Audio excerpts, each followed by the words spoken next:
Eternal Secret King, Chapter 166. Bab 166, Darah Tsunami.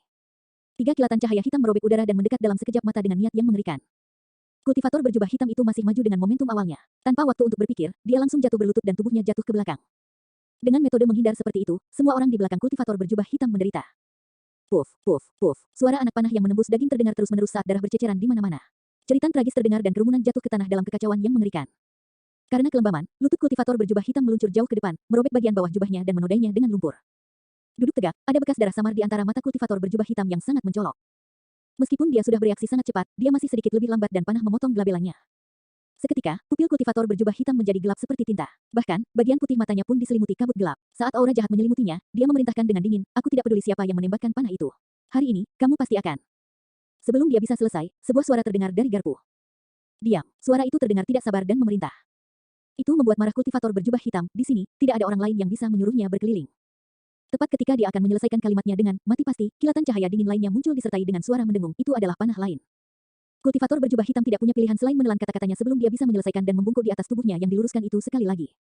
Puff, puff, puff. Para pembudidaya di belakangnya menjadi korban lagi. Di garpu, gadis berbaju pink dan Yan Fei sudah melarikan diri. Melihat Suzimo yang menembakkan anak panah, gadis berbaju merah muda itu mengerutkan kening. Sambil menggertakkan giginya, dia melotot dan bertanya, "Suzimo, apakah kamu tidak takut panahmu mungkin mengenai kita sekarang?" Suzimo menatap gadis berbaju pink itu dengan tatapan dingin. Tanpa berkata apa-apa, dia menunjuk ke jalan lain di pertigaan, menunjukkan padanya untuk menuju ke arah itu. Menggigit bibir merahnya, gadis berbaju pink berkata dengan suara rendah, "Ingat bahwa misimu adalah melindungi keselamatanku." Masih tanpa ekspresi, Suzimo melihat ke jalan bercabang tempat kultivator berjubah hitam itu berada dan tiba-tiba bertanya, "Mereka adalah orang-orang dari Sekte Iblis?" Itu benar, mereka adalah murid dari Sekte Iblis. Gadis berbaju merah muda itu mengangguk dengan tergesa-gesa. "Oh," Suzimo menjawab dan menoleh untuk melihat gadis berbaju pink, menjawab dengan acuh tak acuh, "Aku tidak pernah menunjukkan belas kasihan kepada siapapun dari Sekte Iblis. Jika saya bertemu satu, saya bunuh satu." Dia benar-benar menanggung kebencian yang mendalam terhadap Sekte Iblis. Kembali di negara Yan, Sekte Joyful bukanlah dari jalur ortodoks. Selain itu, dia secara pribadi menyaksikan metode kejam dari Sekte Iblis di mana ratusan ribu orang tak berdosa menderita kematian tragis di kota Linfeng. Meskipun komentar Suzimo tampak biasa saja, rasanya dia juga menyiratkan sesuatu. Kilatan melintas di mata gadis merah jambu saat dia tersenyum. "Kamu tidak bisa begitu yakin tentang itu." Suzimo tidak mengatakan apa-apa dan menggantung sanguin crystal bow di punggungnya. Menarik keluar Cold Moon Sabre dari pinggangnya, dia menuju jalan bercabang. Kultivator berjubah hitam menyerbu dengan tombak tulang hitamnya hanya untuk melihat seorang pria berjubah hijau yang tampak ilmiah menuju ke arahnya. Pria itu mengayunkan busur merah darah dan tempat anak panah di punggungnya, memegang pedang panjang di tangannya. "Kaulah yang menembakkan panah." Mata kultivator berjubah hitam menyala saat bibirnya sedikit melengkung. Dengan tatapan kejam di matanya, dia melangkah maju dan menusuk dengan tombak. Aura jahat mengelilingi tulang tombak, menyembur keluar seperti tinta hitam. Meskipun dia tidak menyuntikkan energi roh, kekuatan tombak tulang itu jauh melampaui senjata lainnya. Ekspresi Suzimo tidak berubah saat dia memutar pergelangan tangannya dan menebas dengan Cold Moon Sabre. Dentang, tombak tulang terlempar oleh Cold Moon Sabre. "Oh," kultivator berjubah hitam berseru pelan dengan ekspresi terkejut, bertanya-tanya dalam hati, apa latar belakang orang ini? Di tempat ini, dia tidak harus menemukan seorang kultivator yang tidak hanya bisa bertahan melawan tombak tulangnya, tetapi juga memaksanya pergi. Dari 7 sekte iblis, hanya ada 3 yang memberikan teknik penempaan tubuh berkualitas tinggi. Yang terkuat di antara ketiganya adalah Overlord Palace diikuti oleh Malevolent Earth Sect dan terakhir, Hidden Death Sect. Meskipun murid dari 4 sekte iblis lainnya juga mengeraskan tubuh mereka, mereka hanya melakukannya dengan memanfaatkan ki dan energi roh. Itu adalah bentuk penempaan tubuh yang paling umum. Namun, dibandingkan dengan pembudidaya temper tubuh sejati, pembudidaya tersebut jauh lebih lemah dalam pertempuran jarak dekat. Sebagai pewaris iblis dari Sekte Bumi Jahat generasi ini, kekuatan tempur jarak dekat kultivator berjubah hitam tidak membutuhkan elaborasi. Sebelum memasuki tempat ini, kultivator berjubah hitam hanya menganggap 2 orang di tanah warisan ini yang patut diperhatikan, ahli waris iblis dari Istana Tuan dan Sekte Kematian Tersembunyi. Tidak mungkin cendekiawan berjubah hijau di hadapannya ini adalah pewaris iblis Istana Tuan. Meskipun pewaris iblis dari Sekte Kematian Tersembunyi dikenal sebagai pembunuh berwajah seribu dan tidak ada yang pernah melihat penampilan aslinya, pilihan senjatanya tetap. Itu adalah senjata warisan Blade of Assassins, Hidden Death Sect. Pedang panjang dan ramping, Blade of Assassins tidak seperti pedang di depannya. Desir. Setelah memukul mundur tombak tulang, saber bulan dingin Suzimo tidak berhenti dan terus menebas, mengarah ke pipi kultivator berjubah hitam. Sebelum serangan tiba, kultivator berjubah hitam sudah bisa merasakan niat dinginnya.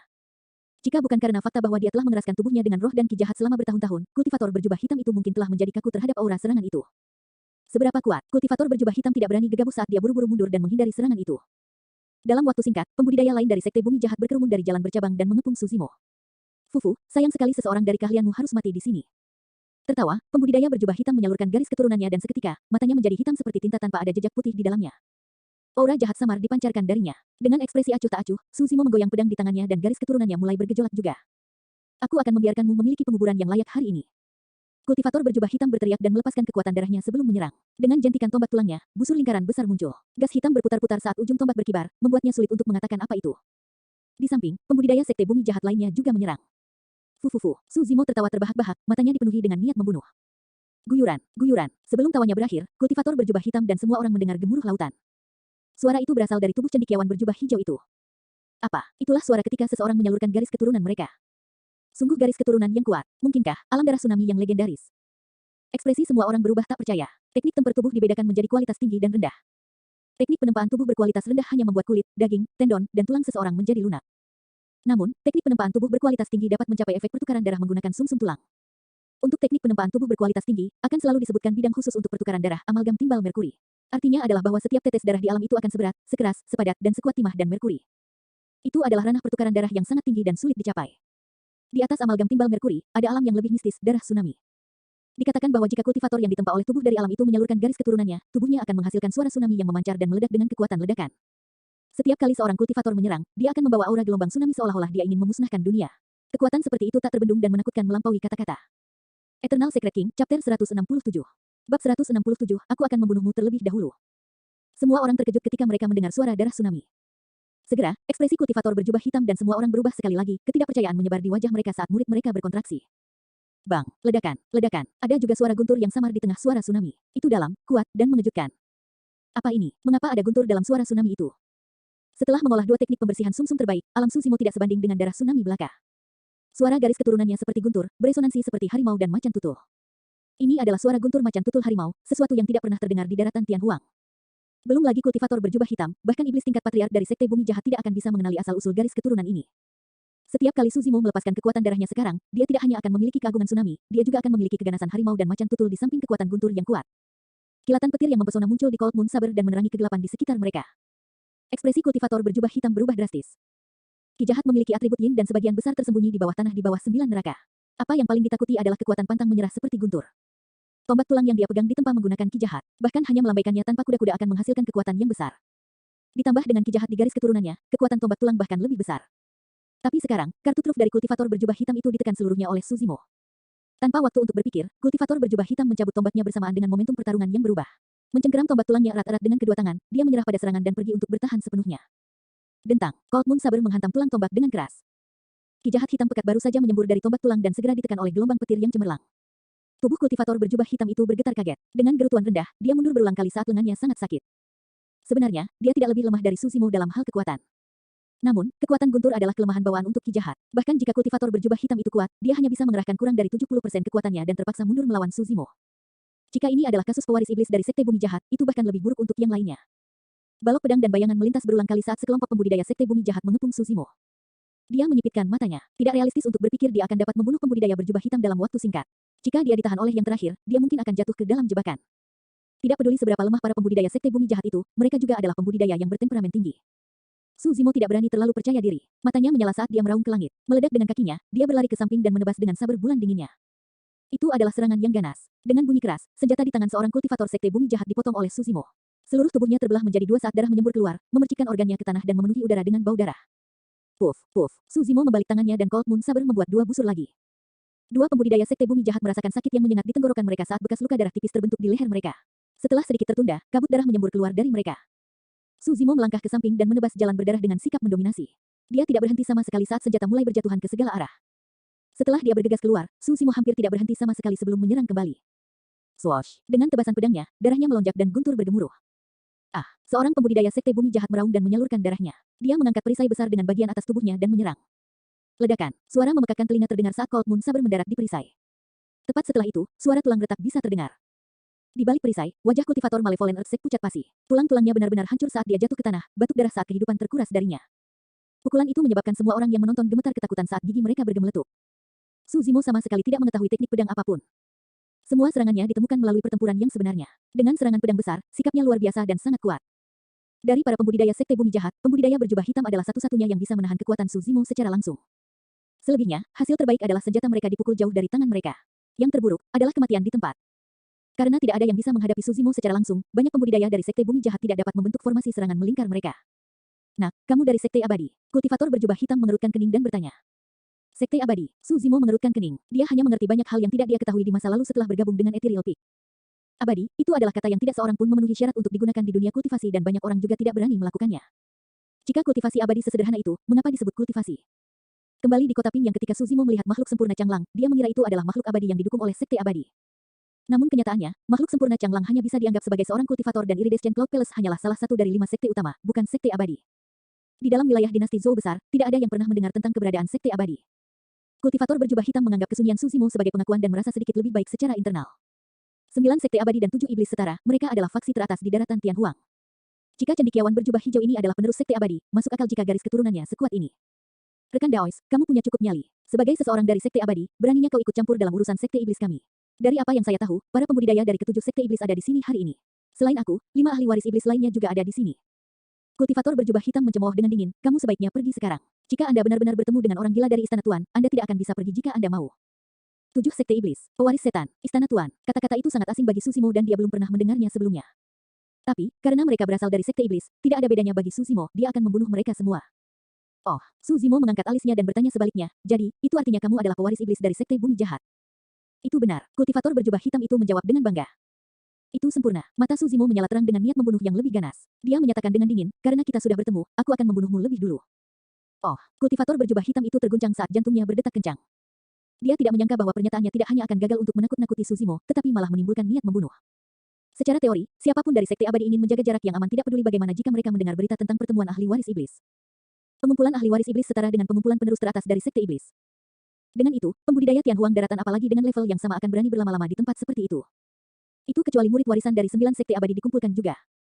Namun, kultivator berjubah hitam tidak akan menyangka bahwa keberanian Suzimo bukan karena dia percaya diri dengan keahliannya. Sebaliknya, itu karena Suzimo bukanlah seseorang dari sekte abadi dan dia juga belum pernah mendengar nama 7 sekte iblis. Sialan, satu lagi orang gila. Kultivator berjubah hitam mengutuk secara internal, yang mana dari 9 sekte abadi yang menghasilkan orang aneh seperti itu. Dan lebih buruk lagi, kenapa aku yang menabraknya?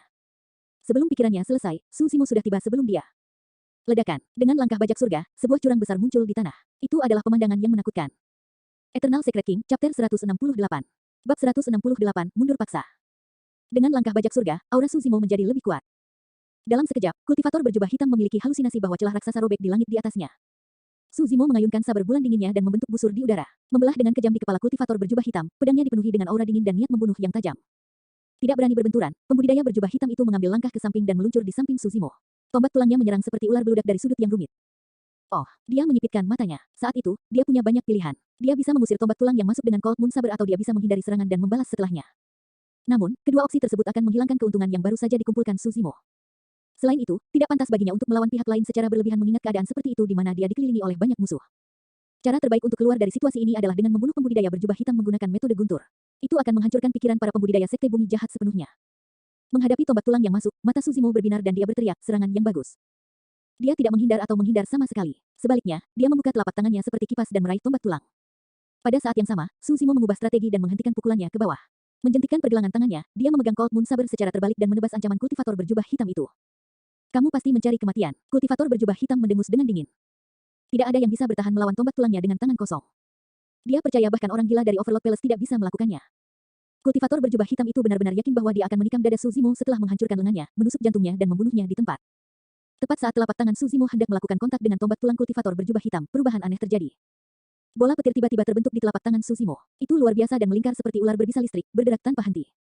Oh, seni guntur. Ekspresi kultivator berjubah hitam berubah saat dia tidak bisa menahan diri untuk tidak berseru.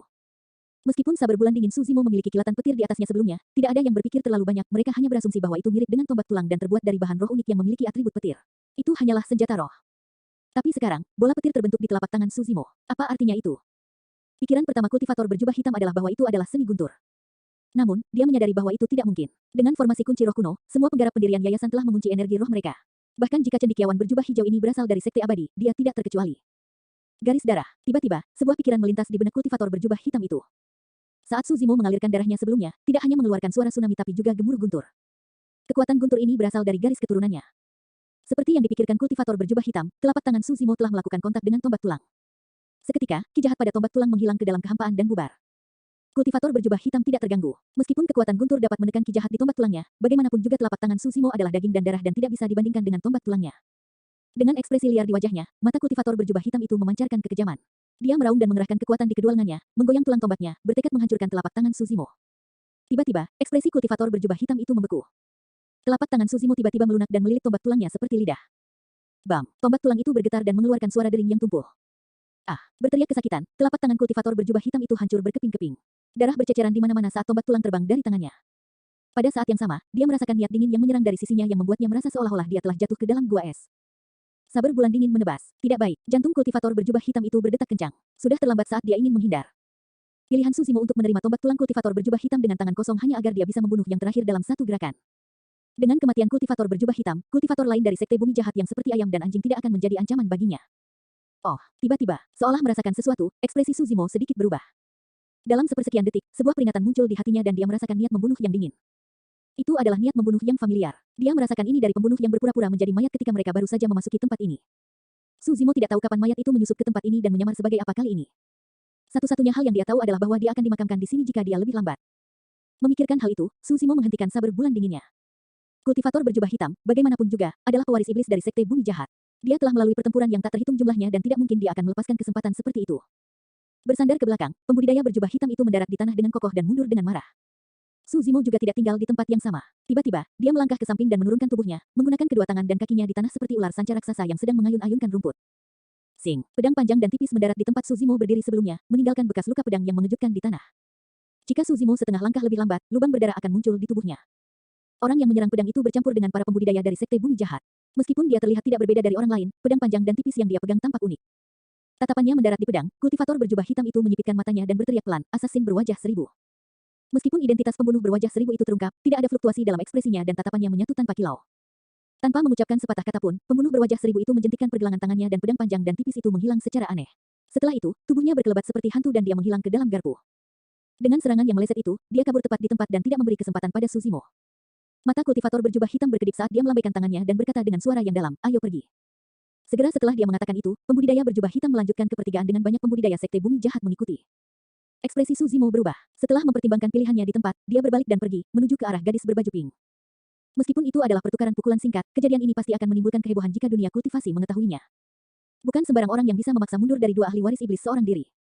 Tapi tentu saja, ada dua alasan mengapa Suzimo menyerah mengejar kultivator berjubah hitam itu. Awalnya, dia bermaksud untuk mengakhiri pertempuran secepat mungkin dengan membunuh pembudidaya berjubah hitam menggunakan metode guntur. Sekarang kultivator berjubah hitam mundur ke pertigaan di bawah perlindungan banyak orang, itu bukanlah pilihan yang realistis bagi Suzimo untuk mengejar lebih lama lagi. Selain itu, mungkin ada pembunuh tertinggi yang tersembunyi di sepanjang jalan bercabang itu. Alasan kedua adalah karena gadis berbaju pink. Suzimo telah berjanji untuk memastikan keselamatannya. Meskipun dia samar-samar menebak identitasnya, dia harus memenuhi janjinya sebelum dia benar-benar yakin dan tidak bisa berlama-lama di sini. Selain itu, kultivator keliling, Yan Fei, ada di sekitar gadis berbaju pink. Suzimo sudah lama menyadari bahwa ada sesuatu yang salah dengan cara Yan Fei memandang gadis berbaju pink itu. Eternal Secret King, Chapter 169. Bab 169, Genangan Darah. Gadis berbaju pink dan Yan Fei berlari tanpa henti melewati pertigaan.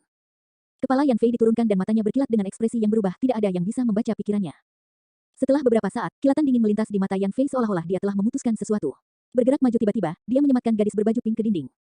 Dia mengangkat lengannya dan mencekik leher gadis berbaju merah muda itu, hampir menekan dirinya sepenuhnya.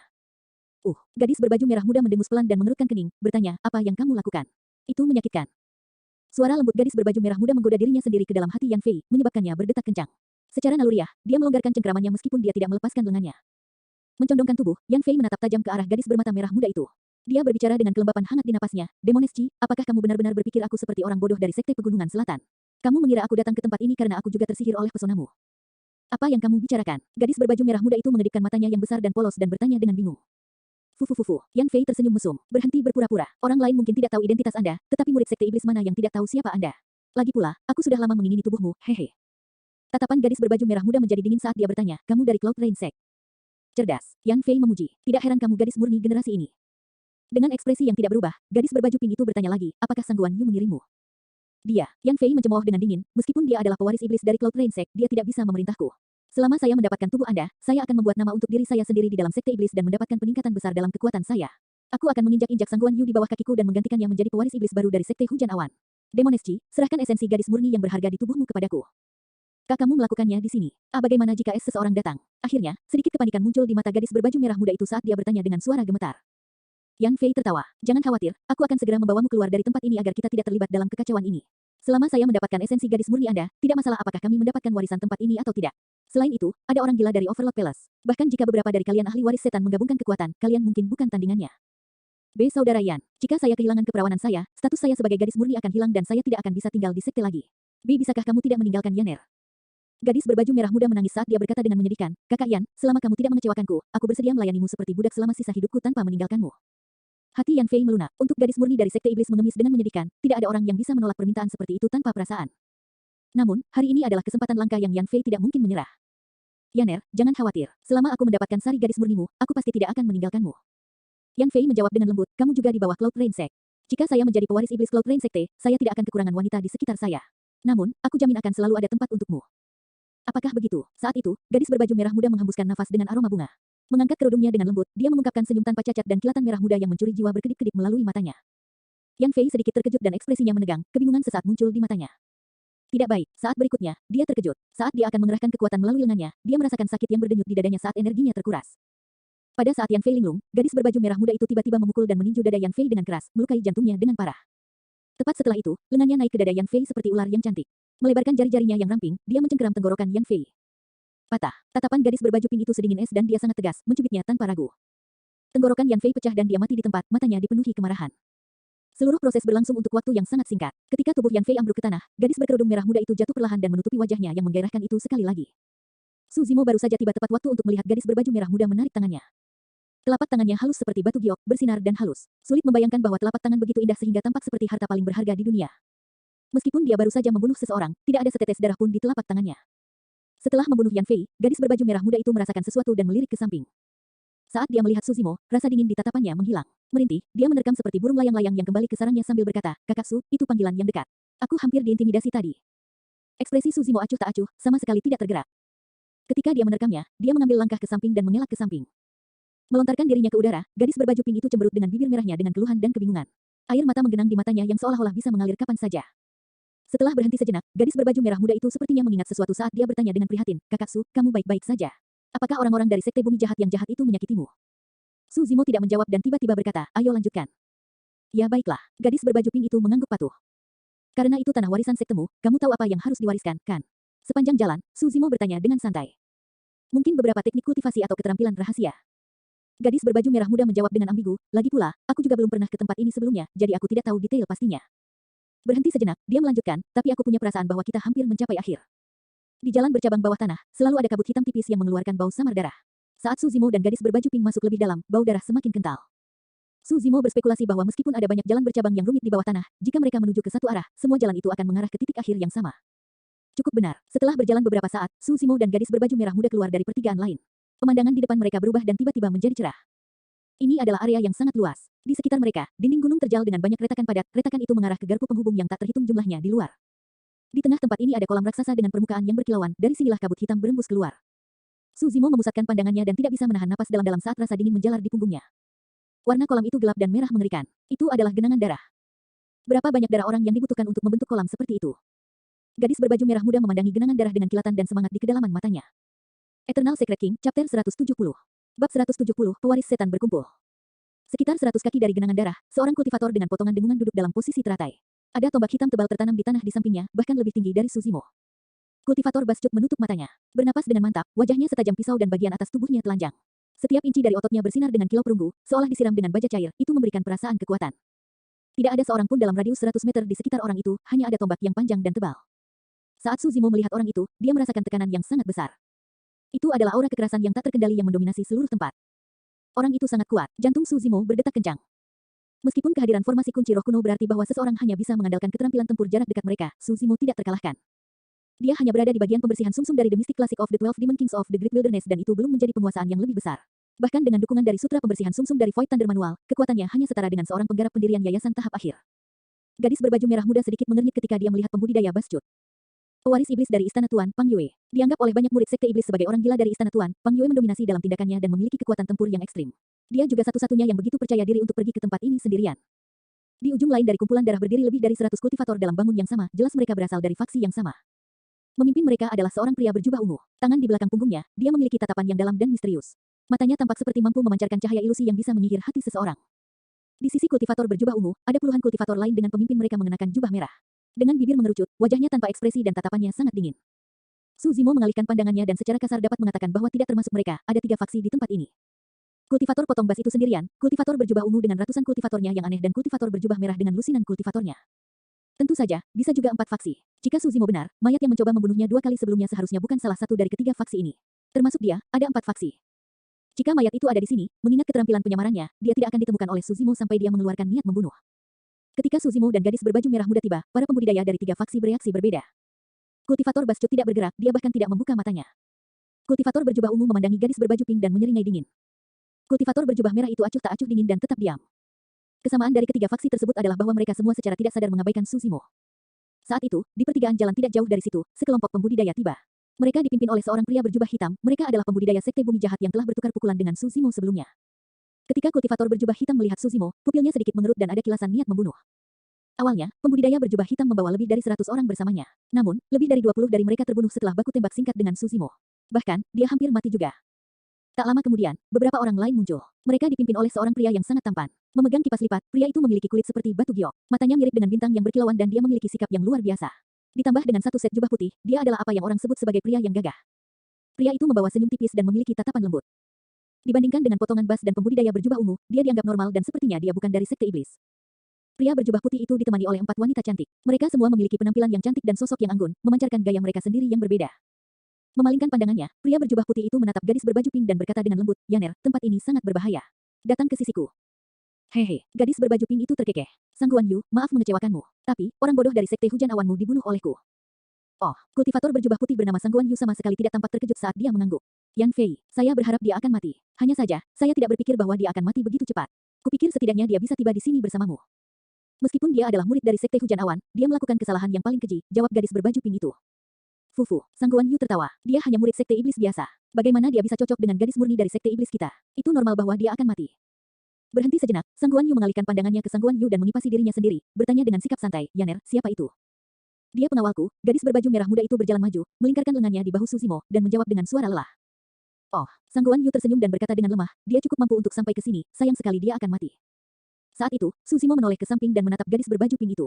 Ada kilasan ejekan di matanya saat dia berkata dengan tenang, "Gadis murni dari sekte iblis. Memang, Anda adalah seseorang dari sekte iblis. Aku juga tidak ingin menyembunyikannya darimu, tapi..." Gadis berbaju merah muda hendak menjelaskan ketika dia diinterupsi oleh Suzimo, "Aku sudah mengatakan ini sebelumnya. Siapapun dari sekte iblis, jika saya bertemu satu, saya bunuh satu." Setelah mendengar ini, seseorang tidak bisa menahan tawa. Tempat apa ini? Siapa orang-orang di tempat ini? Kultivator berjubah hijau itu pasti benar-benar bodoh berani mengatakan hal seperti itu. Hahaha, serangkaian tawa pecah dari kerumunan. Bahkan pembudidaya Bascut yang telah menutup matanya sepanjang waktu menoleh untuk melihat Suzimo. Siapa orang ini? Benar-benar kerusuhan. Aku tidak tahu. Mungkin ada yang salah dengan otaknya sehingga dia mulai melontarkan omong kosong. Hampir semua yang hadir tertawa. Namun, kultivator berjubah hitam dari Malevolent Earth Sect tidak. Sang Guan Yu tersenyum. "Yaner, pembudidaya itu cukup menarik. Saya hampir tidak tahan untuk membunuhnya." Gadis berbaju merah muda mengabaikan orang lain. Dia memandang Suzimo dan berkata dengan sedih, "Kakak Su, kamu berjanji akan melindungiku." "Ya." Suzimo mengangguk. Kata-katanya selanjutnya hampir membuat gadis berbaju merah muda itu muntah darah karena marah. "Aku akan kembali pada kata-kataku," lanjut Suzimo tanpa ekspresi. Sambil menggertakkan giginya, gadis berbaju merah muda itu berkata, "Bagaimana kamu bisa tidak tahu malu seperti ini? Jangan lupa, aku memberimu lebih dari 400.000 batu roh." Suzimo menunjuk ke para pembudidaya di sekitarnya dan berkata dengan suara rendah, "Jika saya tidak salah, mereka semua berasal dari sekte iblis juga. Tanah warisan di sini milik kalian dari sekte iblis. Kamu membujukku ke tempat ini dengan niat buruk. Jika saya tidak memiliki beberapa trik, saya akan berakhir dalam situasi yang sama seperti Wu Xiangming, Yan Fei dan yang lainnya. Untuk 400.000 batu roh, aku bisa melindungimu. Tapi membeli hidupku dengan jumlah itu terlalu murah." Pada saat itu, gadis berbaju merah muda itu ketakutan. Keduanya sangat dekat sehingga dia benar-benar bisa merasakan niat membunuh Suzimo. Tubuh gadis berbaju merah muda itu menegang seolah-olah dia telah jatuh ke dalam gua es. Dia tahu bahwa jika dia tidak menangani ini dengan benar, pria berjubah hijau itu benar-benar akan membunuhnya. "Kak, kamu tidak bisa membunuhku." Gadis berbaju merah muda itu tiba-tiba berkata. Suzimo tetap diam dan hanya memelototi gadis berbaju pink itu dengan dingin, telapak tangannya sudah berada di pegangan Cold Moon Sabre. Menjangkau, gadis berbaju merah muda melepas cadarnya perlahan dan memperlihatkan wajah cantik tanpa celah. Dia berkata dengan lembut, "Namaku Ji Yaoyan.